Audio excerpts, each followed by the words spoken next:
quiero que vaya conmigo al versículo 16, versículo 17.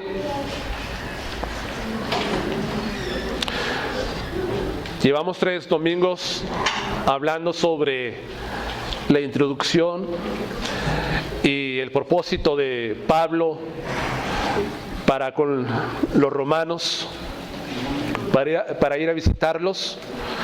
Pero ahora Pablo, a través de estos versículos, va a exponer el tema principal o la tesis, la esencia de toda la carta, en la cual se va a estar desarrollando a través de los capítulos siguientes. En el versículo 16, versículo 17, Pablo escribiendo dice lo siguiente: porque no me avergüenzo del Evangelio, porque es poder de Dios para salvación a todo aquel que cree, al judío primeramente y también al griego. Porque en el Evangelio la justicia de Dios se revela por fe y para fe. Como está escrito, mas el justo por la fe vivirá. Vamos a orar. Padre, bendice tu palabra en esta tarde.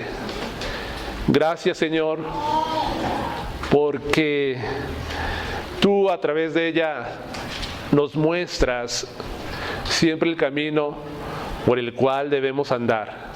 Tu palabra es lumbrera, Señor, a nuestro camino, es lámpara a nuestros pies. Gracias porque tenemos el privilegio de congregarnos en este lugar para escuchar de tu palabra sin ninguna oposición. Ya escuchábamos que hay lugares donde no existe la libertad para reunirse, para abrir las escrituras, así como nosotros la tenemos aquí en este país. Señor, te pido que valoremos eso y que tengamos también un corazón humilde, dispuesto para estar escuchando lo que tu Espíritu Santo nos quiere enseñar en esta tarde. Te lo pido en el nombre de Cristo Jesús, Señor nuestro. Amén. Como le comentaba, Pablo presenta en estos versículos toda la esencia de lo que va a estar él escribiendo más adelante respecto al Evangelio de Cristo. En verdad, esta carta es una presentación profunda de esta verdad. El apóstol Pablo primero escribe desde una perspectiva teológica. Tiene todo una enseñanza teológica hasta el capítulo 11 sobre este tema de la salvación, del Evangelio de Jesús. Y ya en los últimos capítulos, 12 hasta el 16, él se va a concentrar escribiendo aplicaciones prácticas para todas aquellas personas que han creído en el mensaje de Jesús. Por lo tanto, los primeros capítulos vamos a estar viendo aspectos teológicos sobre el tema de esta carta. Ahora, Pablo ha dejado ver que su deseo es anunciar el Evangelio. En el versículo 15, Pablo expresa que él quiere anunciar el Evangelio también a esta iglesia que se encuentra en Roma. Sabemos que Roma es la capital del Imperio Romano, del imperio más poderoso de aquel tiempo y que ha existido a través de la historia. Algunos historiadores afirman esto. Pablo tiene ese deseo, lo expresa en el versículo 15. Y Pablo todo este deseo que siente en su corazón lo hace en el ejercicio del llamado que él tiene de parte de Dios en el versículo 1, donde dice que Pablo es siervo de Jesucristo, llamado a ser apóstol, apartado para el evangelio de Dios. Pablo tenía ese ministerio de parte de Dios. Dios se lo dio, él de estar anunciando el evangelio de Dios o el evangelio de Cristo, como dice en el versículo, también en el versículo 9, el evangelio del Hijo de Dios. El apóstol siente una responsabilidad de anunciar a todos los hombres el mensaje del evangelio. Tiene un deseo, ese deseo es producto de ese ministerio que Dios le dio, y ahora él se siente responsable de estar proclamando sobre el evangelio. En el versículo 14, él dice: a griegos y a no griegos, a sabios y a no sabios, soy deudor. Es responsable ante estas personas de comunicarles lo que Dios le ha encomendado. Entonces Pablo tiene un llamado, tiene una responsabilidad, tiene un fuerte deseo de predicar el evangelio en esta ciudad a todos los hombres. Lo que vamos a ver lleva por título, yo le he puesto, la omnipotencia del evangelio. La omnipotencia del evangelio. Vamos a estar viendo, por supuesto, el mensaje más glorioso que jamás se haya dado. Escúcheme bien, el mensaje más glorioso que jamás se haya anunciado o compartido. El evangelio, o la palabra evangelio, significa nuevas, buenas noticias. Esa es el significado etimológico de la palabra, buenas noticias. Nosotros recibimos buenas noticias de vez en cuando. Por ejemplo, ¿alguien de ustedes recibe una noticia buena porque finalmente va a obtener el trabajo que deseaba? Algunos dicen: tengo buenas noticias porque me dio los resultados médicos y ya estoy libre de esa enfermedad. Tengo buenas noticias porque finalmente pues un hijo nos ha nacido. Nos sentimos contentos por estas cosas. Pero quiero decirle que estas buenas nuevas no son comparables jamás con las buenas nuevas que representa el evangelio. No estoy diciendo que no sean importantes, claro que son importantes, pero no se compara en absoluto al mensaje de las buenas nuevas del evangelio. El mensaje de Dios, el mensaje del evangelio de Dios, el mensaje del evangelio de Cristo es incomparable. Son buenas noticias porque estas buenas nuevas tienen efectos eternos que trascienden hasta la eternidad. Sobre todo en aquellos que creen en el evangelio, produce efectos positivos que nos alcanzan hasta la eternidad. Estas buenas noticias. Pero también aquellos que rechazan esta buena noticia de este mensaje tan glorioso, sufrirán las consecuencias eternas por haber rechazado el mensaje del evangelio de Cristo. Eso lo vemos claramente nosotros en la palabra. Entonces vamos a estar viendo sobre lo glorioso, lo omnipotente que es el evangelio de Jesús. Y para esto traigo 3 puntos a desarrollar. Número 1, a lo que dice Pablo es: el Evangelio nos pone en un lugar de orgullo y no de vergüenza. El Evangelio nos pone en un lugar de orgullo y no de vergüenza.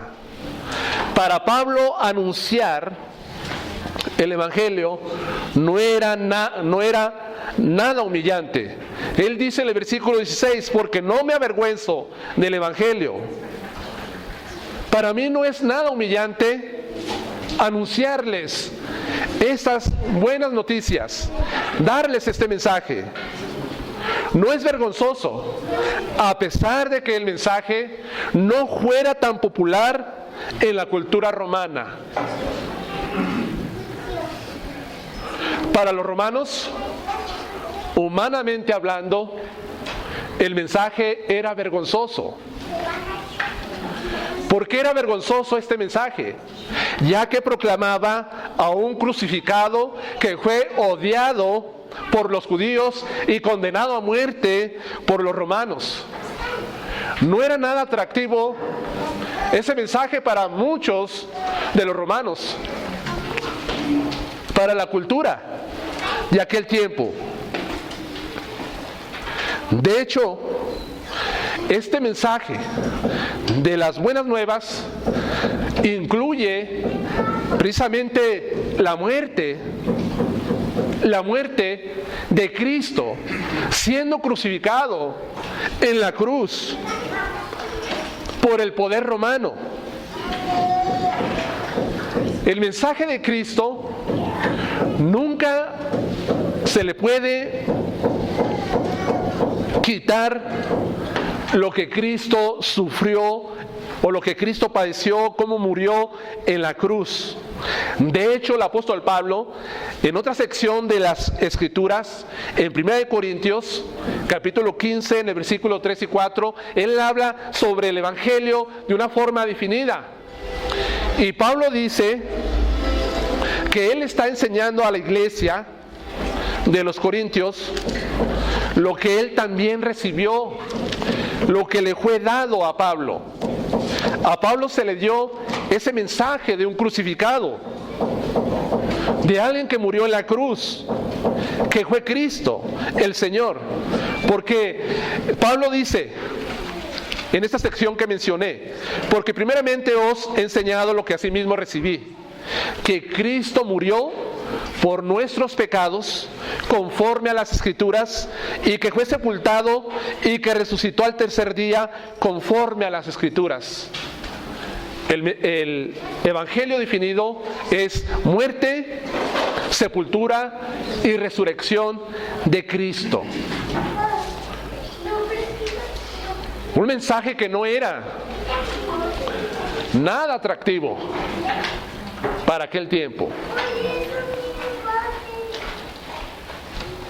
Tampoco para este tiempo, pero no quiero hacer esta aplicación en este momento, si las quiero dejar hasta el final. El mensaje del Evangelio produjo burlas para Pablo. ¿Recuerdan ustedes cuando estaba en Atenas, en Hechos 17, versículo 32? Pablo está anunciando el Evangelio en Atenas, cuna de la filosofía griega. Este lugar dio a luz a los más grandes filósofos de la historia de la antigüedad. Él está anunciando el Evangelio en este lugar de Atenas. Y cuando les habla acerca de Cristo, de la resurrección, ¿qué hacen los atenienses?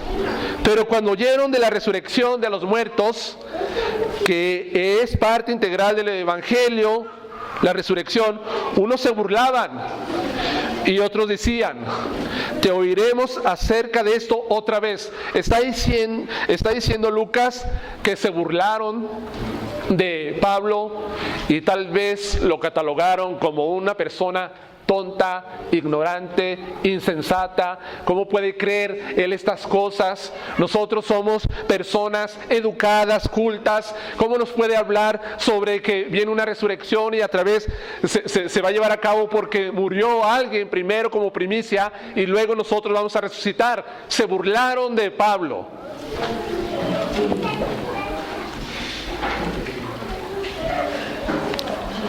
En otra ocasión, Pablo está exponiendo la causa por la cual era perseguido delante de sus compatriotas, sus hermanos, los israelitas. Y dice Lucas también, en Hechos 23:2, que él está compartiendo y fue golpeado en la boca porque el sumo sacerdote mandó golpearlo. Él fue golpeado también. ¿Y qué podemos decir de todo lo que nos narra el libro de los Hechos, de lo que padeció Pablo por dar el mensaje?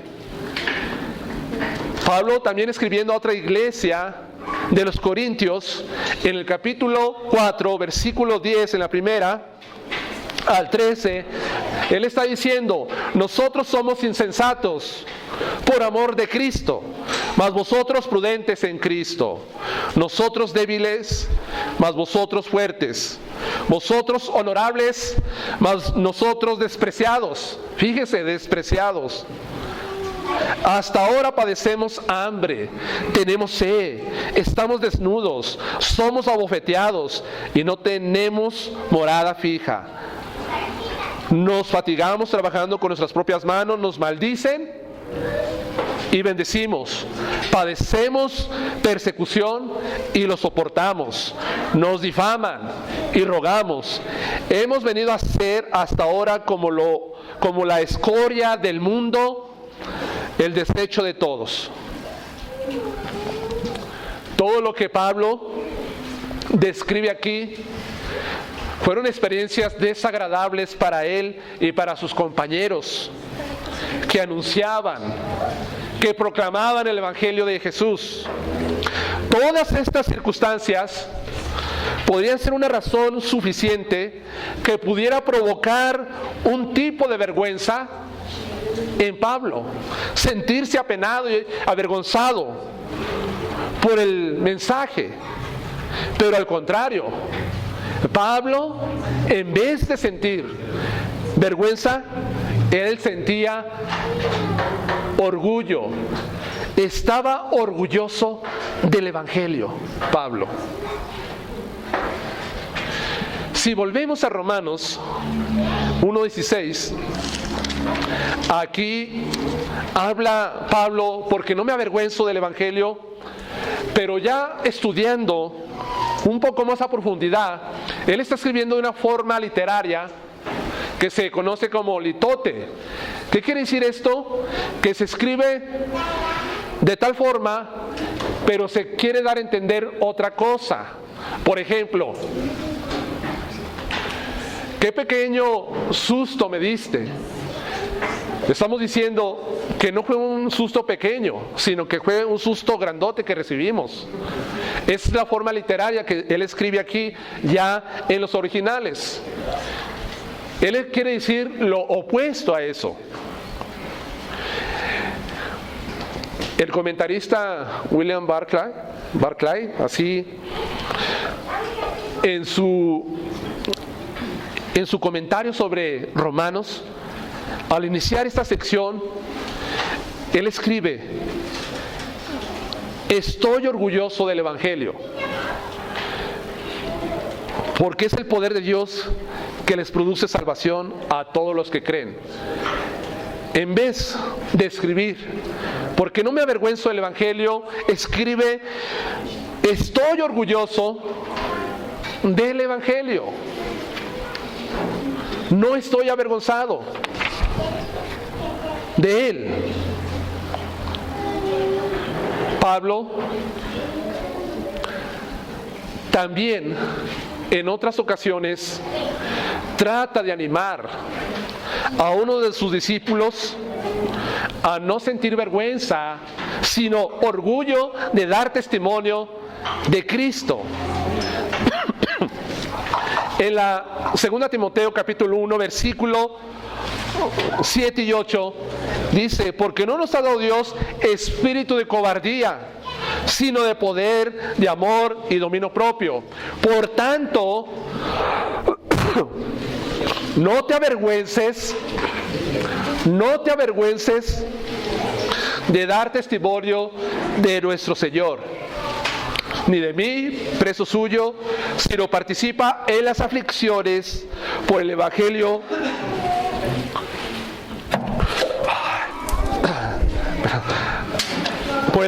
según el poder de Dios. Él está diciendo: Timoteo, no sientas vergüenza. Mira,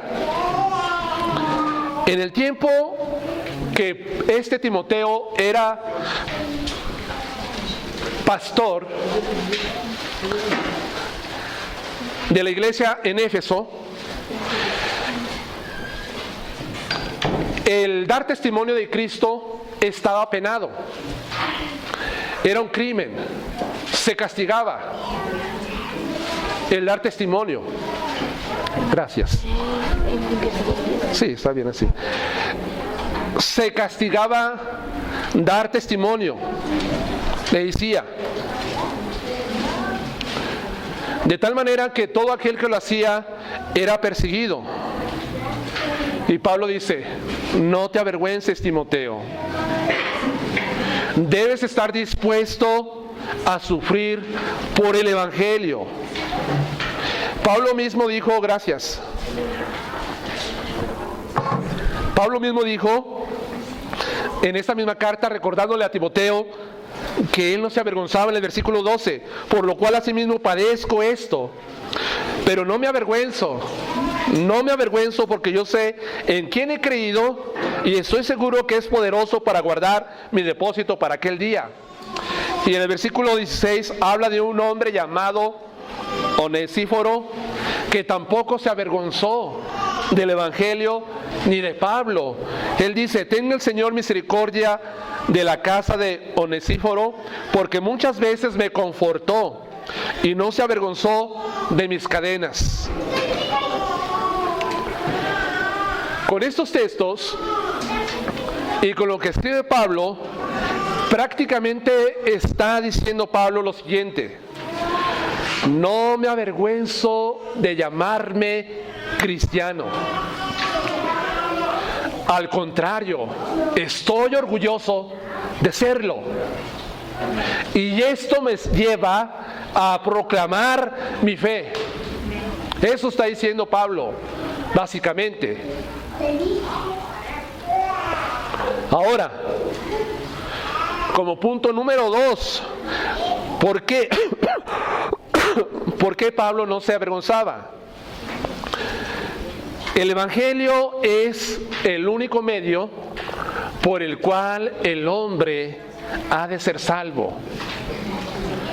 Él no se avergonzaba porque sabe claramente que es a través de este mensaje único por el cual los hombres han de ser salvos. Él da una razón suficiente por qué el mensaje que él comparte no es motivo de vergüenza, sino, repito, de orgullo. Y lo hace él porque el Evangelio contiene la potencia de Dios, el poder de Dios, la potencia de Dios. En Romanos dice: no me avergüenzo del Evangelio porque es poder de Dios. La palabra poder es la palabra griega dunamis, y precisamente es la omnipotencia de Dios para obrar milagrosamente. Algo que no podría llevarse a cabo por agentes humanos. Es el poder, la omnipotencia de Dios para obrar de una forma milagrosa. Mira, hermano, hermana, ustedes saben que el Señor hizo muchos milagros, señales, prodigios, los hizo Él. Él levantó a paralíticos, sanó leprosos, dio vista a los ciegos, sanó los oídos de los sordos, a los mudos los hizo hablar.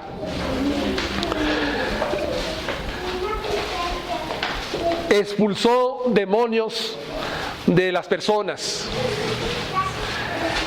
Controló la naturaleza con el poder de su palabra. Y aún más, levantó a los muertos. Después de que estuvieron 3 días, como en el caso de Lázaro, que ya su cuerpo estaba putrefacto. Ese poder que obró en los milagros de Cristo cuando estuvo aquí en la tierra es el mismo poder que obra en la vida del hombre para salvarlo. En verdad, la salvación de los hombres es un milagro. Y para que se lleve a cabo ese milagro, es necesario el poder milagroso de Dios, de algo que el hombre jamás puede hacer por sus propios hechos, por sus propios méritos, por sus propias obras, sino que es a través del poder de Dios. Me pregunto por qué Pablo enfatizó el Evangelio como el poder de Dios a los romanos.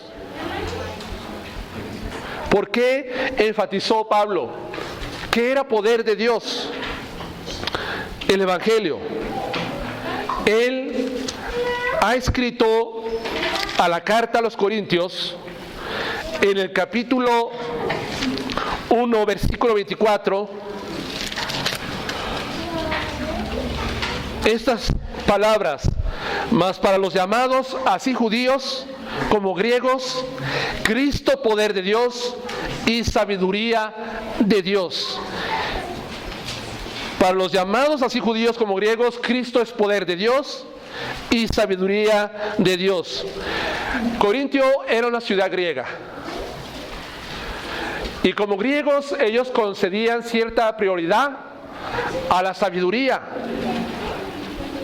Los griegos amaban la sabiduría, la inteligencia, la retórica, la oratoria, muchas cosas. Amaban los corintios como ciudad griega. Pero ¿sabe qué? Ellos despreciaban la fuerza bruta. En cambio, los romanos, ellos habían conquistado todo el Mediterráneo por la potencia de sus legiones y la disciplina militar. Los romanos se jactaban no por la sabiduría como los griegos, sino más bien se jactaban por el poder militar que ellos poseían, los romanos.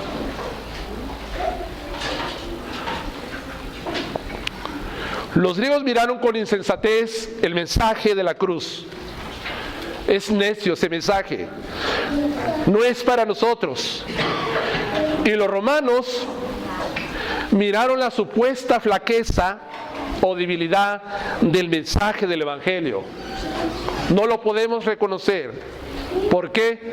Nosotros le dimos muerte a este hombre por el cual ustedes están confiando y están depositando su fe en él. Sin embargo, Pablo dice que el mensaje contiene la sabiduría de Dios y el poder de Dios. Así lo dice Pablo. El poder solo se puede ver a base de los resultados que trae el poder, de los resultados que tiene. ¿Cómo podemos saber que un sistema militar es poderoso? ¿Cómo podemos saber esto? Es muy sencillo, por las victorias y las conquistas que consigue. Así nos damos cuenta nosotros que hay un sistema militar que es poderoso, porque son vencedores, porque son victoriosos, porque conquistan. Ahí vemos el poderío, vemos los resultados. Así el Evangelio es el poder de Dios, y el resultado que evidencia de su poder es la salvación.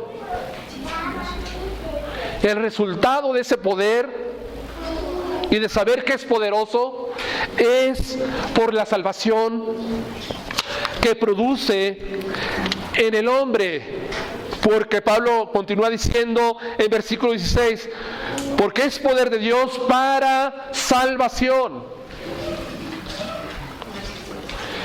Y esta palabra salvación es la palabra que ustedes conocen como soteria. ¿Y qué significa? Es liberar, rescatar, ayudar, auxiliar, tanto en el uso secular como en su uso teológico. Esta palabra se usa muchas veces en el Nuevo Testamento y según el contexto tiene que ser aplicada. A veces es para liberar de una enfermedad, para liberar de un demonio, para liberar de un peligro, etcétera, etcétera. Ese es en el sentido secular, pero en el sentido teológico es lo mismo, de rescatar y trae liberación. La idea básica detrás del término es la liberación, lo rescate, y el punto es que el poder de Dios obrando en salvación rescata y libera al hombre.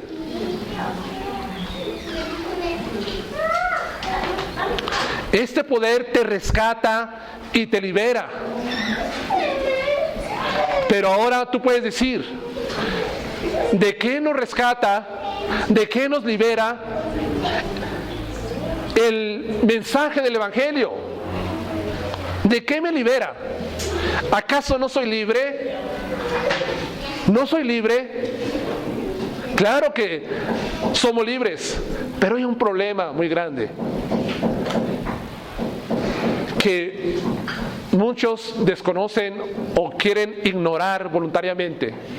Es que el hombre está en una esclavitud de pecado. El hombre es esclavo del pecado. Y la Escritura dice que cuando Cristo vino a este mundo, en Mateo 1:21 dice, le pondrá su nombre Jesús, porque Él salvará al pueblo de sus pecados. Él salvará al pueblo de sus pecados. Y Pablo en la primera de Timoteo 1:15 dice que Él es el primero de todos los pecadores, que Cristo vino a este mundo a salvar a los pecadores, del cual yo soy el primero. Entonces, el hombre está en un estado de esclavitud. El hombre no es libre.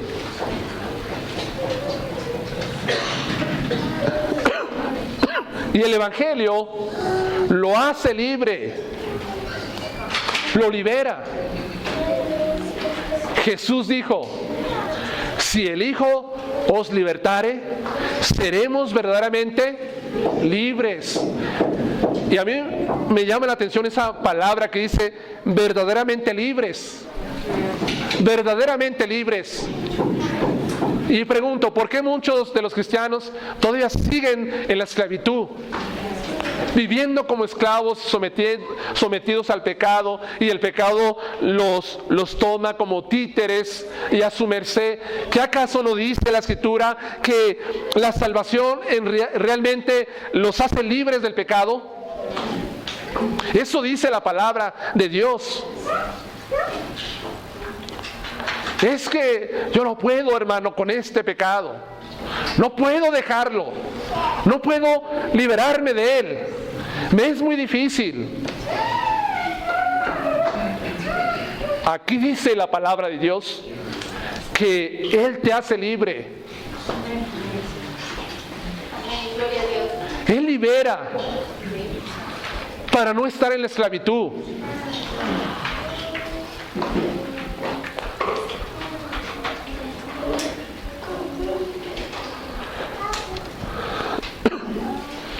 No solamente trae rescate o liberación del pecado. El pecado produce ira en Dios. El pecado produce ira en Dios. Y Romanos capítulo 5 versículo 9 dice: pues mucho más, ya estando justificados en su sangre, por él seremos salvos de la ira. ¿Pero de la ira de quién? De la ira de Dios. Mientras el hombre está en su estado de pecado, la ira de Dios está sobre él. Juan 3:36. Eso dice la palabra. La ira de Dios, el enojo, el furor del Dios Todopoderoso sobre esa persona. Entonces el Evangelio nos salva de la ira de Dios también. Nos salva de la condenación. Dice en Juan 3:17 que los que creen ya no son condenados, pero el que no ha creído ya ha sido condenado de una condenación eterna. Eso es lo que hace el Evangelio. Por eso le decía al principio que el Evangelio trae resultados positivos eternos para todos los que creen, porque lo libera de esa condenación eterna. Pero aquel que rechaza lo mantiene en esa condenación y va a ser condenado por toda la eternidad.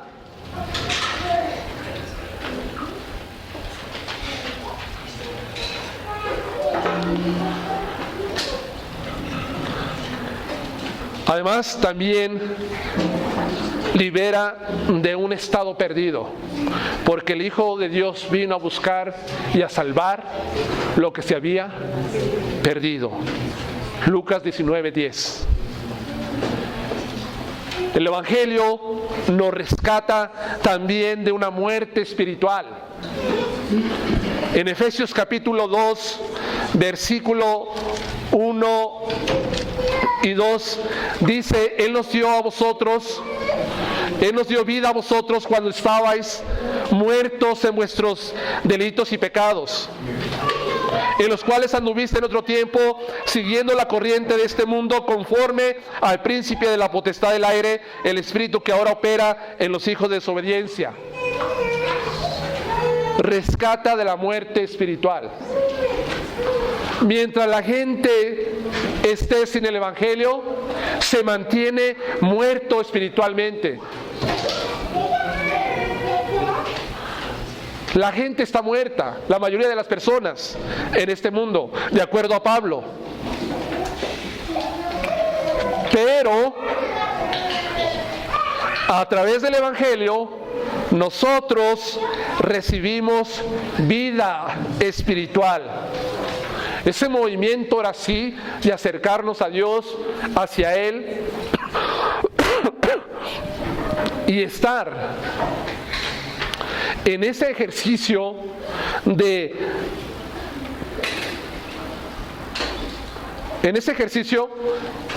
estar siguiendo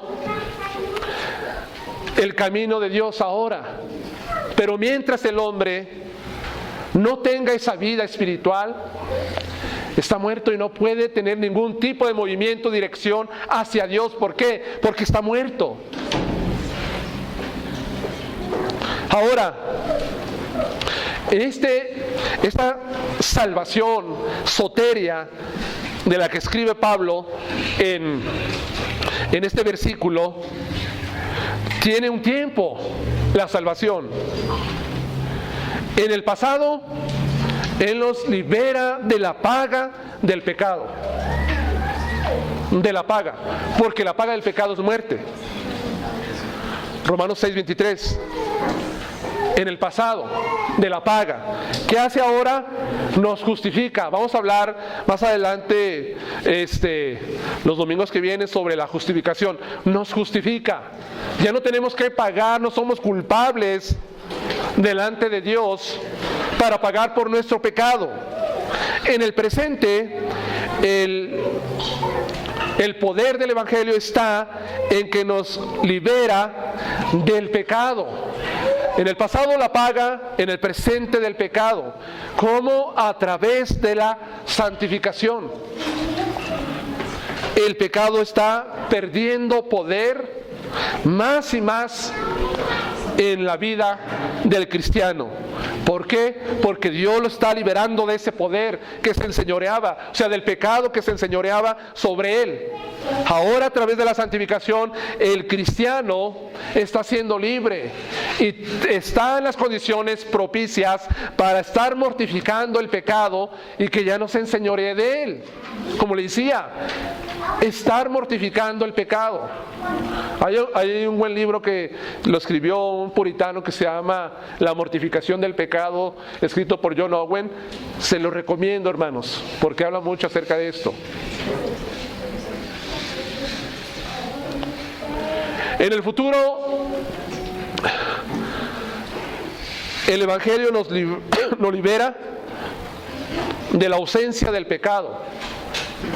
Ya no habrá pecado en nosotros porque tendremos o experimentaremos la glorificación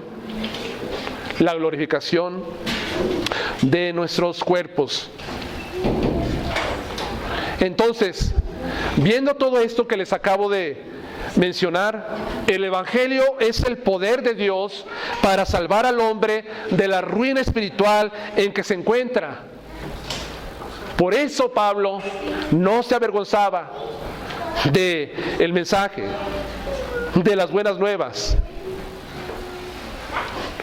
Es solo a través de Cristo que el hombre puede salvarse, ya que el hombre es incapaz de salvarse a sí mismo. Se necesita este poder milagroso de carácter sobrenatural para ser salvos. Se necesita del poder del Evangelio para salvarnos.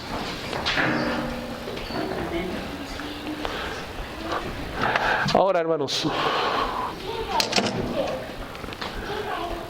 el Evangelio es de alcance universal, pero nos apropiamos de él a través de una fe personal. Como punto número 3, el Evangelio es de alcance universal, pero nos apropiamos de él a través de una fe personal. Pablo mencionó, como le he dicho al principio, en los versos 14 y 15, que él es deudor de predicarles el mensaje de las buenas nuevas a griegos y no griegos. ¿Quién son los griegos? Los griegos son aquellas personas de origen griego que han sido educados en la enseñanza griega y reciben instrucción en toda la cultura griega. Mira, los griegos eran las personas cultas, instruidas, preparadas. humanamente hablando, eran los griegos.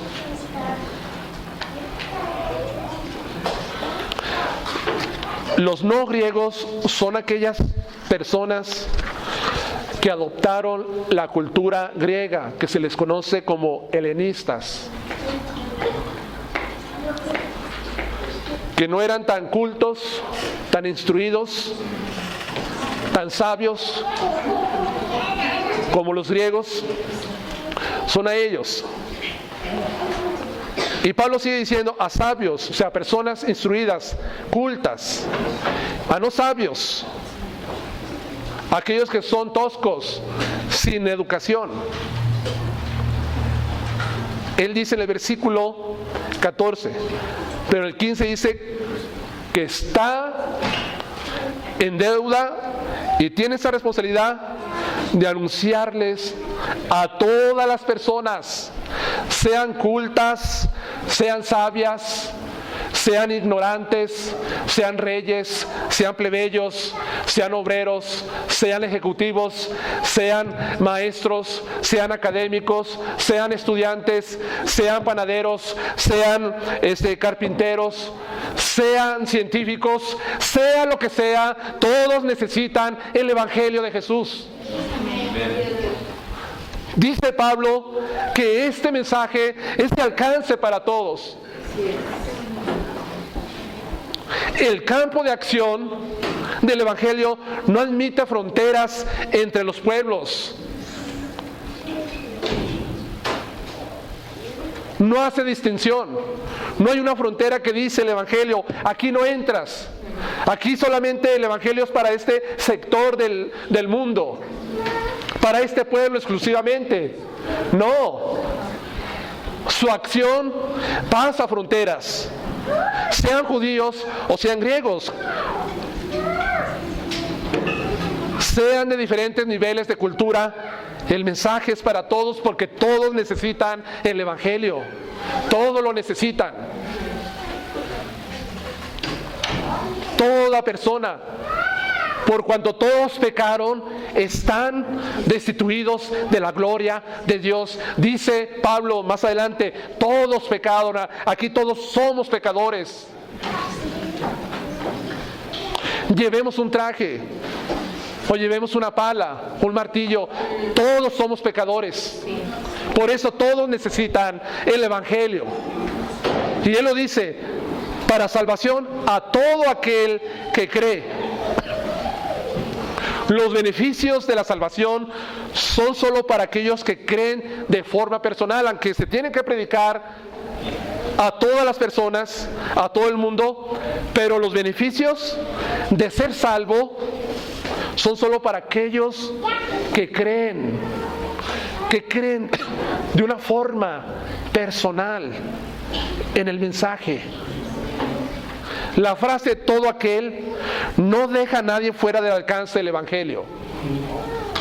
No lo deja a nadie fuera para que pueda alcanzar la salvación. Pero corresponde a cada uno creer personalmente para ser salvo. O sea, personalmente nosotros tenemos que creer personalmente. Las Escrituras nada saben de personas que hayan pasado por un rito que dice, pues a mí me pasaron por un rito de bautismo y mis padres y yo ya soy salvo automáticamente. La Biblia no enseña eso, no dice la palabra. Tampoco las Escrituras nada saben sobre aquellas personas que tienen a padres cristianos y que dicen automáticamente, tú porque eres hija o hijo de un padre ya eres cristiano.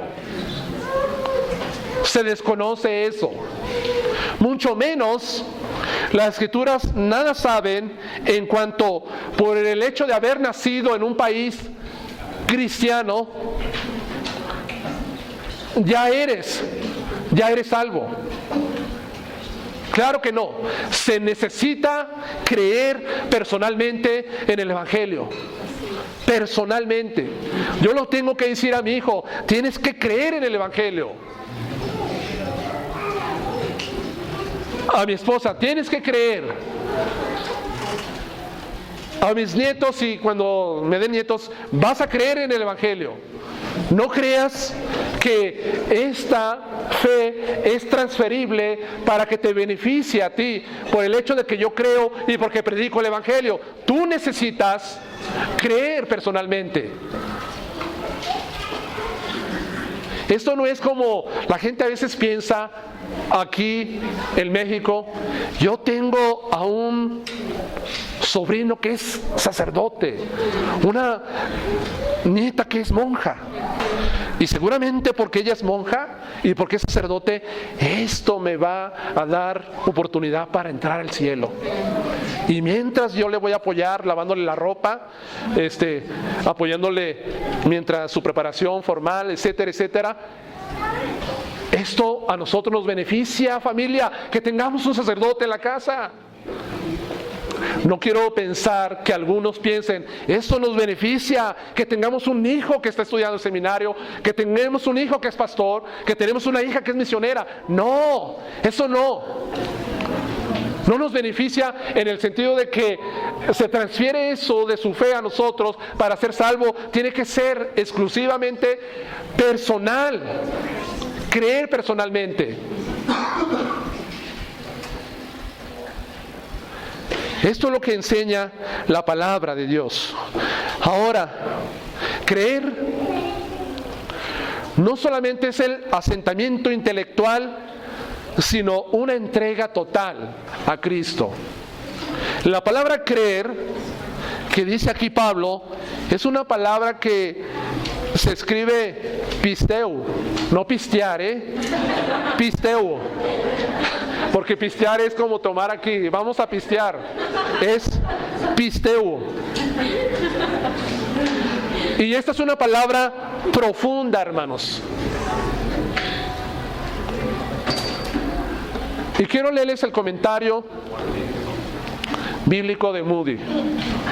Dice, creer es una palabra profunda. Creer en el contenido del Evangelio es solo una parte del significado. Por encima de esto significa confianza o entrega personal hasta el extremo de ponerse completamente a disposición de otra persona. Aunque la fe implica respuestas a una verdad o verdades, esta respuesta no solo es el asentamiento intelectual, sino una integración voluntaria a la verdad creída. Creer en Cristo es entregarse a Él. Si bien es cierto que tenemos que creer de una forma intelectual las verdades que enseña el Evangelio, pero el creer va más allá todavía solamente de ese asentamiento intelectual. Porque mucha gente dice, yo creo, y vamos y les preguntamos aquí en el jardín, ¿cree usted en Cristo? Claro que creo en Cristo. Pero tristemente mucha gente solamente tiene ese asentamiento intelectual que no lo lleva a tener una vida de entrega total a Jesús. Hay una fe que es puramente intelectual. Esa fe, dice Santiago en el capítulo 2, que es la fe, dice, ¿crees en Dios? Bien haces. Pero los demonios también creen y tiemblan. Creen y tiemblan también los demonios. Entonces, es una fe que solamente está aquí en la mente. Es una creencia. Pero pisteu va más allá de lo intelectual. Es tener una disposición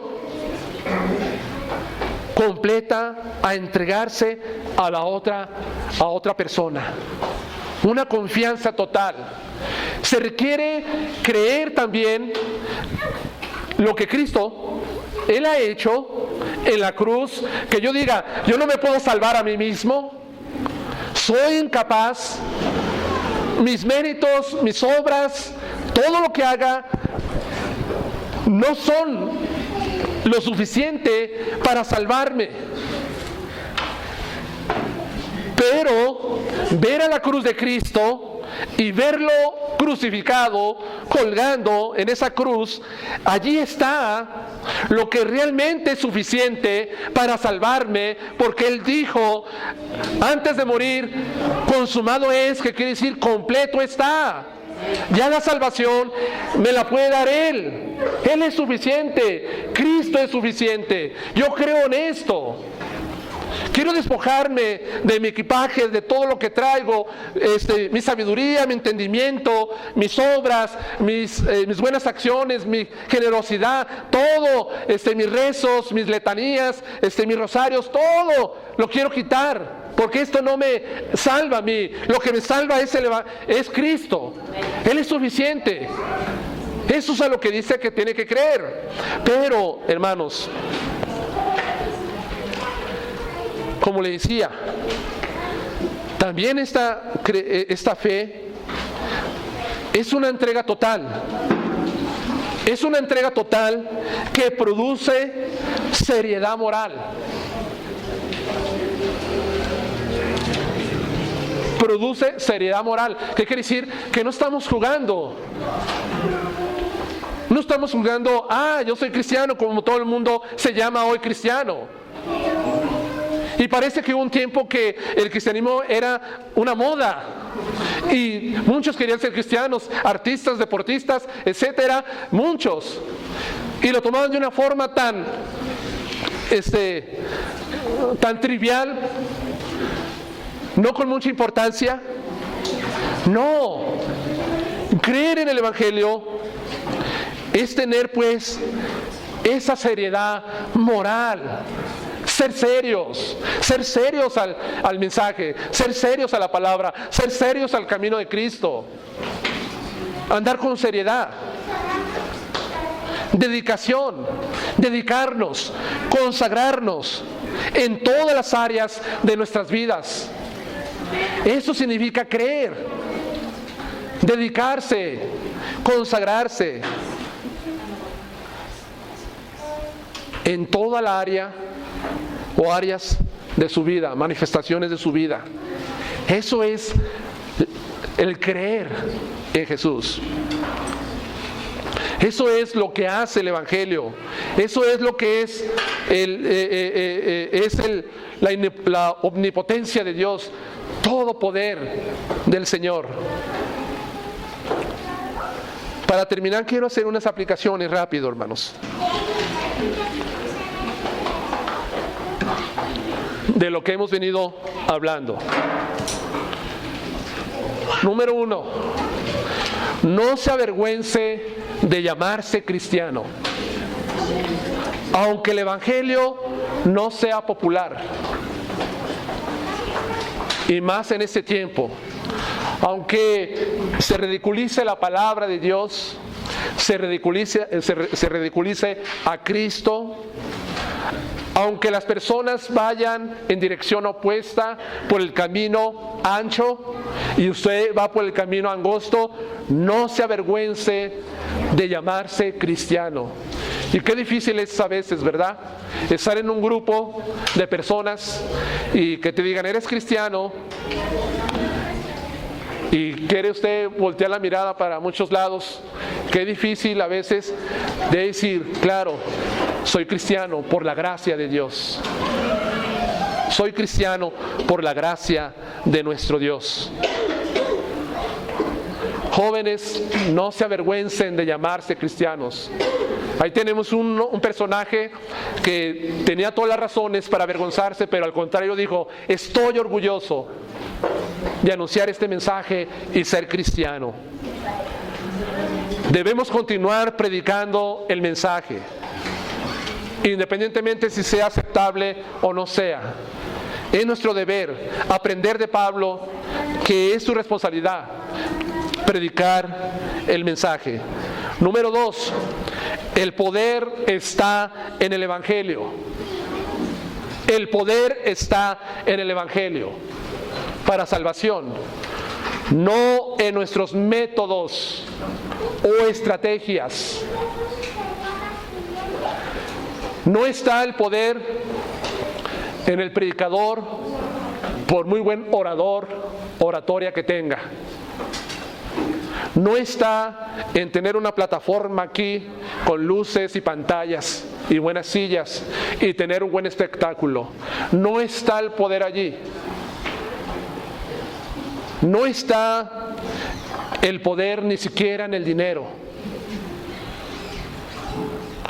No está en todas las estrategias que los hombres hacen para atraer a la gente.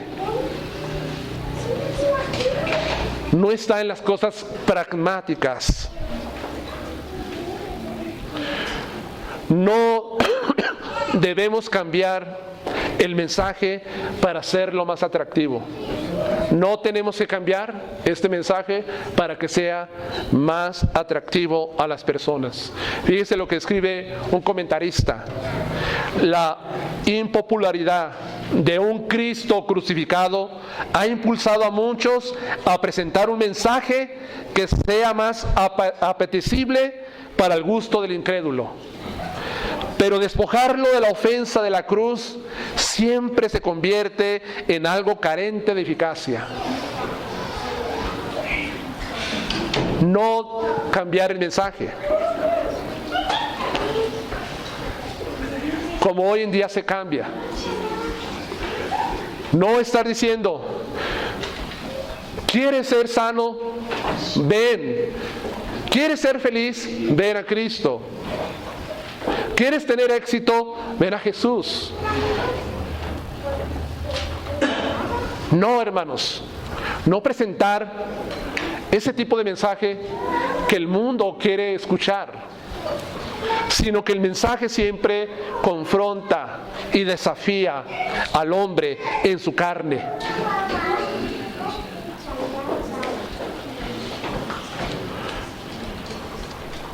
Siempre tenemos que presentar a Cristo crucificado y decirle, ¿por qué fue crucificado? Porque Dios es santo, tú eres pecador, mereces la condenación, el infierno, la ira, el castigo, estás muerto en tus delitos y pecados y necesitas a un Salvador, y ese Salvador fue Cristo que murió en la cruz. Es el mensaje que tenemos que compartir. Porque de otra forma, ese tipo de mensaje deficiente, adulterado, que se presenta, es poco eficaz, de tal manera que hay, tristemente, muchos lugares llenos de personas, pero muy pocos con verdadera salvación en sus vidas. Es el problema. Comprometidos con el mensaje. Número 3, el hombre necesita la salvación, no solo una reformación moral. El hombre necesita ser salvo, no solamente reformarse exteriormente, quitar ciertos vicios. Mucha gente lo puede hacer, aún sin la ayuda del Evangelio, pero hay un problema.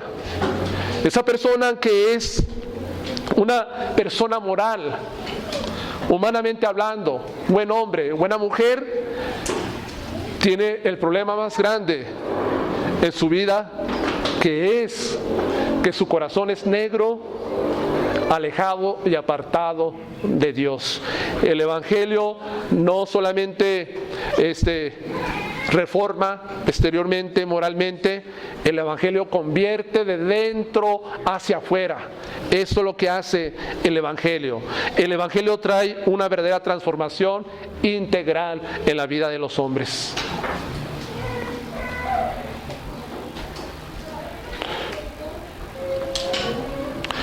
Cuatro, debemos predicar el Evangelio sin acepción de nadie.